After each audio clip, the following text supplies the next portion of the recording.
It's becoming more difficult for Canadians to tease out what's real and what's not real.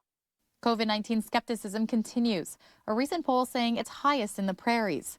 Many people aren't happy with the public health guidelines, which includes wearing a mask. But one expert says that could be because of our ideals. Canadians, not as polarized as some countries like the United States, but we're getting hints that it's getting worse.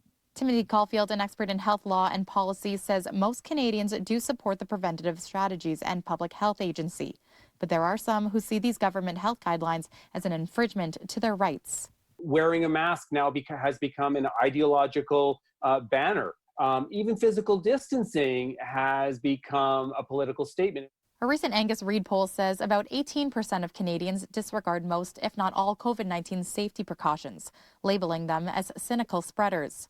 Alberta, Saskatchewan, and Manitoba among the highest in the country, with 3 out of 10 residents in each province falling into that category. We need to be careful how we represent the science. It's always shifting.